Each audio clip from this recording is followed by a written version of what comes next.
Akkam jirtu barattoota har'a kan waliin ilaallu jechoota afaan Ingiliffaa keessatti fayyadamnu keessaa kan guyyaa guyyaatti nu mudatan muraasa ilaalla jechuudha. Chaanalii kanaaf haaraa kan taatan chaanalii kana subscribe gochuu hin dagatina. Akkasuma hiriyoota keessaniif sheeru godha. Kitaabota adda addaa yoo barbaadan karaa teelegiraamii keenya Orookis Akaadaamii jedhuun nu argachuu dandeessu. Kan har'a irraa jalqabnu jecha guddaa jedhu yookiin biig jedhu irraa jechuudha. Biig jechuun maal jechuudha? Guddaa jechuudha. Biig guddaa jenna jechuudha. Wanta guddaa ta'e tokko ibsachuu yoo barbaannu biig jenna jechuudha. Fakkeenya yoo ilaalle the house is big yoo jenne the house is big yoo jenne manichi guddaadha jechuudha. Manichi guddaadha jenna jechuudha. Wanta guddaa ta'e biigidhaan ibsanna jechuudha. Fakkeenya biraa yoo ilaalle elephant is big yoo jenne elephant jechuun arba jechuudha. Elephant is big yoo jenne arbi guddaadha jenna jechuudha. Arbi guddaadha jenna. Akkasuma wanta guddaa ta'e biig jennee akkuma ibsannu faallaa kanaadhaan immoo xiqqaa jechuu barbaanne immoo xiqqaa jechuun immoo small jechuudha. Small jechuudha. Wanta xiqqaa ta'e small jennee ibsuu dandeenya jechuudha. The cat is small yoo jenne adurreen xiqqoodha jechuudha. Adurreen xiqqoodha.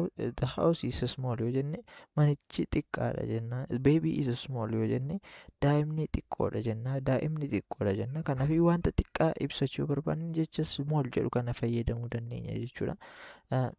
The house is big yoo jenne manichi guddaadha jenneerra. Faallaa kana immoo manichi xiqqaa yoo ta'e the house is small jennee ibsachuu dandeenya jechuudha. The house is small manichi xiqqaadha. The house is big manichi guddaadha. House jechuun mana jechuudha. Akka kanatti ibsuu dandeenya jechuudha. Jechi inni biraan immoo happy kan jedhudha. Happy jechuun maal jechuudha? Happy jechuun gammadu yookiin gammachuu jechuudha. Kanaafiyyuu yoo gammachuu ibsachuu barbaanne fakkeenyaaf ani gammadeera yookiin anatti toleera jechuu barbaanne maal jenna jechuudha? I am happy jenna jechuudha. I am happy jenna ani gammadeera jechuudha. Inni biraan immoo si arguu kootti gammadeera ani si arguu kootti gammadeera jechuu barbaanne I am happy to see you jenna jechuudha. I am happy to see you. Happy jechuun gammaduu jechuudha. See jechuun immoo see jechuun arguu jechuudha jechuudha. Kanaafiyyuu I am happy to see you jenna jechuudha. I am happy to see you jenna. Inni biraan immoo faallaa happiiti jechuudha yookiin faallaa gammaduu kan ta'e maal jenna jechuudha? Gadduu jenna jechuudha. Gadduu kan jedhu kana ibsachuu barbaanne maal jenna jechuudha? Sad jenna jechuudha. Happy gammaduu, sad gadduu jenna jechuudha. He is sad inni gaddeera jenna jechuudha. Inni gaddeera. I feel sad today jenna. I feel sad today jechuun immoo har'a natti tolaa hin jiru yookiin har'a ani keessi koo sirrii miti jechuu barbaanne I feel sad today jenna jechuudha. Ani gaddeera yoo jechuu barbaanne I am sad jenna jechuudha. Faallaansaa I am happy yoo jenne ani gammadeera jechuudha. Ani gammadeera jechuudha. Faallaan kana immoo I am sad jechuudha. I am sad immoo ani gaddeera jechuudha. Bifa kanaan garaagarummaa isaanii ilaaluu dandeenya. Happy gammaduu, sad gadduu akka kanatti ilaaluu ni dandeenya jechuudha. Inni itti aanu immoo fast kan jedhudha. Fast jechuun maal jechuudha? Ariifachuu yookiin ariitii jechuudha. Kana fayyadamnus wanta ariifatu tokko ibsuuf jechuudha. Fakkeenyaaf the car is fast. The car is fast yoo jenne konkolaatichi ni ariifata. Konkolaatichi ni ariifata. Konkolaataa ariifatu tokko yoo ilaalle yookiin konkolaataa ariifatu tokko keessa yoo jiratu yoo ta'e maal jennee ibsina jechuudha afaan Ingiliffaadhaan? The car is fast jenna jechuudha. The car is fast. The car is fast jenna jechuudha. He runs fast yoo jenne immoo inni ni ariifata yookiin inni ariitiidhaan deema yookiin ariitiidhaan fiiga jechuudha. Run jechuun fiiguu jechuudha. He runs fast yoo jenne inni ariitiidhaan fiiga jechuudha. Inni ariitiidhaan fiiga jechuudha. The car is fast yoo jenne immoo konkolaatichi ni ariifata jechuudha. Faallaa kana immoo faallaan ariifachuu immoo maal jechuudha jechuudha? Suuta jechuudha. Suuta jechuudha. Kanaafiyyuu fast ariifachuu yoo jenne suuta jechuuf immoo maal jechuudha? Slow jennee ibsinaa jechuudha. Wanta suuta deemu tokkoof slow jennaa jechuudha. Fakkeenyaaf turtle is slow yoo jenne qocaan suuta deema jechuudha. Turtle jechuun maal jechuudha? Qocaa jechuudha. Kanaafiyyuu qocaan suuta deema jechuu barbaanne turtle is slow jenna jechuudha. Turtle is slow jenna. Fakkeenya biraa yoo ilaalle immoo the bus is slow yoo jenne immoo baasiin kun suuta deema jechuudha. Baasiin kun suuta deema jechuudha. Baasiin kun suuta deema. The bus is slow jenna jechuudha. Baasiin kun ni ariifata jechuu yoo barbaanne immoo faallasa maal jechuudha? The bus is fast jenna jechuudha. The bus is fast yoo jenne baasiin kun ni ariifata jechuudha. Baasiin kun ni ariifata jechuudha. The bus is slow yoo jenne immoo baasiin kun suuta deema jechuudha. The car is fast yoo jenne konkolaataan kun ni ariifata jechuudha. The car is slow yoo jenne immoo konkolaataan kun suuta deema jechuudha. Bifa kanaan ilaaluu dandeenya jechuudha. Fakkeenyi inni biraan wordiin inni biraan immoo maalidha? Help jechuudha. Help jechuun maal jechuudha? Gargaaruu jechuudha. Gargaaruu jechuudha. Help gargaaruu yookiin gargaarsa jechuudha. Fakkeenyaaf maaloo na gargaari yoo jechuu barbaanne maaloo na gargaari jechuu kana ingiliffaan maal jenna? Please help me jenna jechuudha. Please help me. Maaloo na gargaari. Maaloo please help me na gargaari. Maaloo please help me na gargaari. Na gargaari. Help me na gargaari jechuudha.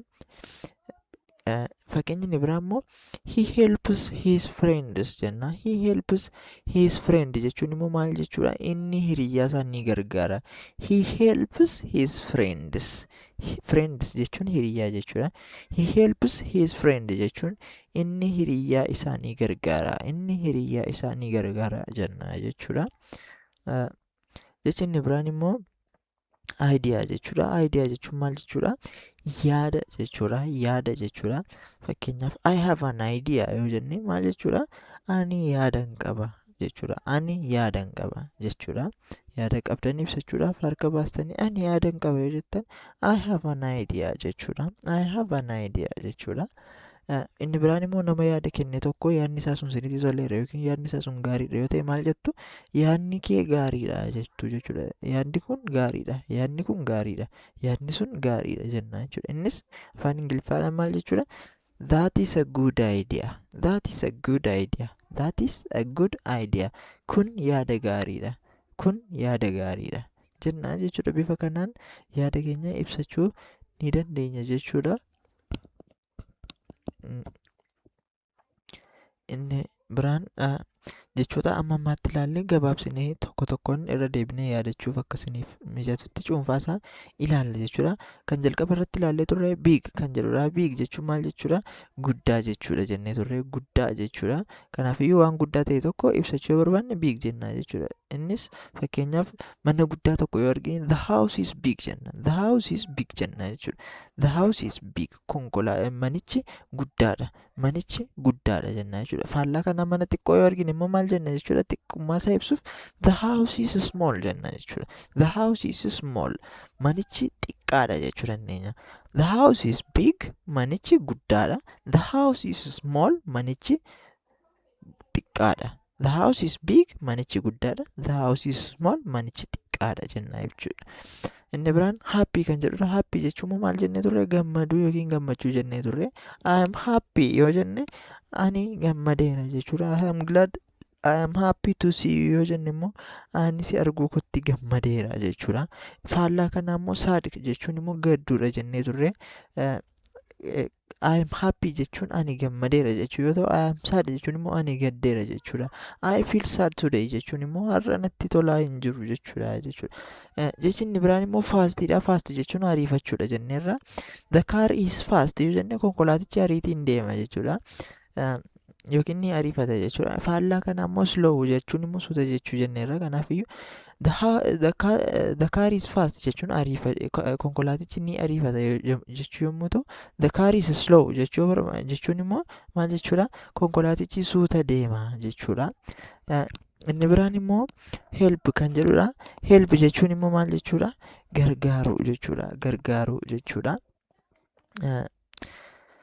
Gargaaruu jechuudha. Innis fakkeenyaaf he helps his friend jennee fakkeenya ilaallee turre. He helps his friend. Inni hiriyyaa isaa ni gargaara jechuudha. Fakkeenya biraan immoo please help me. Maaloo na gargaari. Please maaloo na gargaari. Help me jechuudha. Inni biraan immoo idea jechuudha. Idea jechuun immoo yaada jechuu jenneera. I have an idea yoo jenne yaada qaba jechuudha. Bifa kanaan ilaallee turre jechuudha. Kanarraa asuma irratti dhaabna. Kan chaanaalii kanaaf haaraa taatan chaanaalii kana subscribe gochuu hin dagatiin. Akkasuma kitaabota adda addaa barbaadan gara teelegiraamii fi feesbuukii keenyaa nu hordofuu dandeessu. Akkasuma hiriyoota keessaniif sheer gochuu hin dagatina.